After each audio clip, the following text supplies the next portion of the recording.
Masih dalam nuansa awal tahun, juga selamat tahun baru Imlek bagi kalian yang merayakannya. Pada akhir bulan Januari ini, Visinema kembali menelurkan film dramanya setelah film pertamanya yang dirilis pada tahun 2020.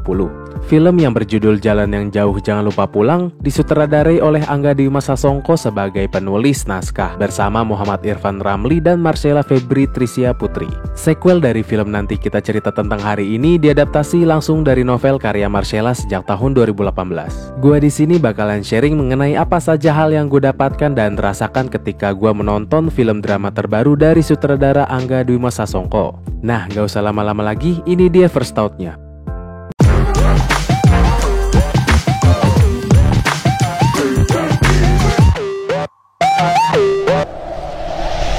Film garapan Angga Dwi Sasongko memang sudah menjadi langganan untuk beberapa cast, terutama kembalinya Sheila Dara Aisha sebagai Aurora. Selain Sheila, film ini juga dibintangi beberapa deretan bintang kelas atas. Rio Dewanto berperan sebagai Angkasa, Rachel Amanda berperan sebagai Awan, Lutesha berperan sebagai Hani, Jerome Kurnia berperan sebagai Kit, dan Ganindra Bimo berperan sebagai Jem. Seiring tumbuh, kita mengalami banyak hal.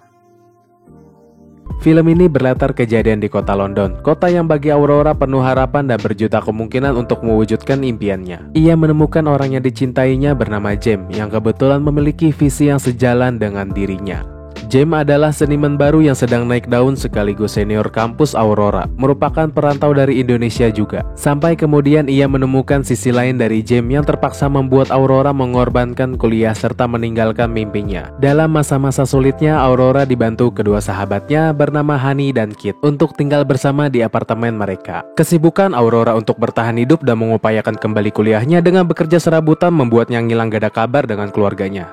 Singkat cerita, setelah 2 bulan tanpa kabar membuat Angkasa dan Awan menyusul Aurora ke London. Terkejut dengan kondisi Aurora yang berantakan, ditambah kenyataan bahwa ia mengubur mimpi-mimpinya yang terpaksa hancur akibat kekerasan mental yang dilakukan Jem padanya. Angkasa dan Awan jadi sepakat memaksa Aurora untuk pulang kembali ke Jakarta. Tapi ya seperti yang kalian lihat sendiri, aku sekarang baik-baik aja kok. Kamu tuh egois tau gak?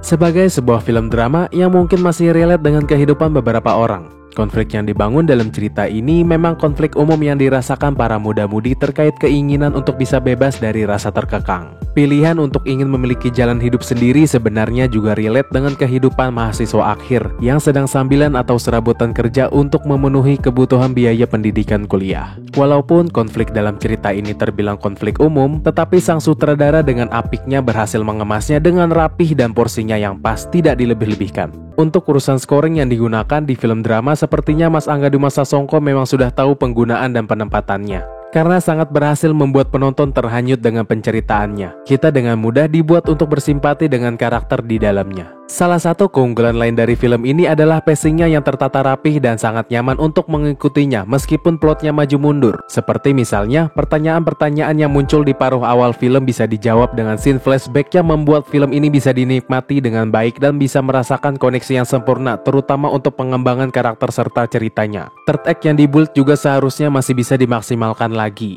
ketika scene flashback dengan scene masa kini, sehingga tidak memberi kesan saling tumpah tindih, namun lagi-lagi masih tetap enjoyable untuk diikuti. Dengan style bertutur sang sutradara yang sangat rapi sebagai film sequelnya, tidak kalah dari pacing pada film pertamanya. Sang sutradara juga mengeksekusi elemen haru dan sedih yang mengajak penonton untuk bisa berempati, tidak lebay atau berlebihan. Saya pun pribadi juga sempat meneteskan air mata karena tersentuh dengan beberapa momen di filmnya. Dari aspek visual, Visinema memang sudah tidak perlu lagi dipertanyakan tentang kualitasnya. Mereka menyajikannya dengan outstanding. Walau dari beberapa scene masih bisa dimaksimalkan juga angle kamera DOP-nya. Walaupun ini film drama, tidak menutup niat dari Visinema menyajikan visual effect yang tersaji secara halus pada opening scene film ini, menjadikannya sebagai komponen penyempurna teknikal adegan-adegan penting dalam film ini, walau secara penuh memang disajikan dengan praktikal. Sheila di sini berhasil memaksimalkan pembawaan karakter dari seorang Aurora. Rasa kecemasan dan keinginan untuk bebas dari belenggu yang dirasakan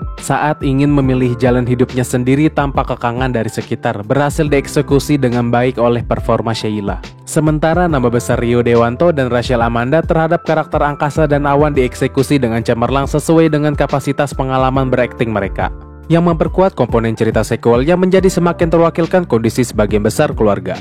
Kalau kalian merasa relate, pasti akan ikut tertawa dengan adegan interaksi antara saudara karena kebanyakan mengalaminya. Dari segi porsi screen time, pada Angkasa dan Awan masih bisa ditambahkan lagi screen time-nya, agar tidak ada kesan lost connection antar hubungan tiga kakak beradik ini, membangun chemistry lebih dari sekedar kakak dan adik yang ingin menjemput salah satu saudara kandungnya. Selain nama besar di atas, peran tambahan dari sosok Hani dan Kit sudah disajikan dengan semestinya sebagai teman terdekat dari Aurora yang selalu mensupportnya. Tim produksi patut diacungi jempol karena serius dalam menggarap untuk melakukan riset yang dalam demi menghadirkan cerita yang natural dan jauh dari kesan yang dilebih-lebihkan. Termasuk bagaimana product placement yang sudah mulai sering ditemukan dalam film-film Indonesia lainnya. Patut diapresiasi bagaimana teknik menampilkan iklan yang rapi tanpa mengganggu dan membuat risih penonton. Bahkan kalau ngeh pun atau memperhatikan bisa jadi seperti hal yang biasa saja. Sebuah nilai lebih yang menjadikan film-film lain perlu meniru bagaimana mengeksekusi product placement lebih halus lagi seperti film ini.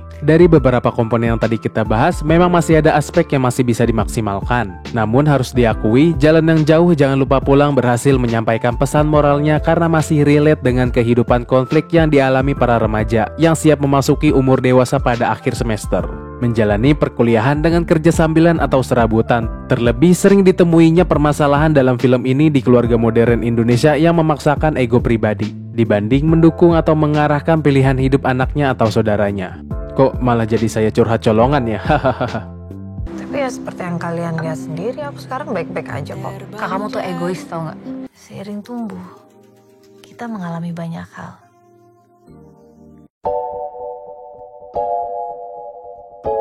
Jadi itulah first thought setelah gue nonton film drama awal tahun Januari 2023 dari Visinema ini yang berjudul Jalan yang Jauh Jangan Lupa Pulang. Kalian sudah bisa menyaksikan film ini pada tanggal 2 Februari nanti serentak di bioskop kesayangan kalian.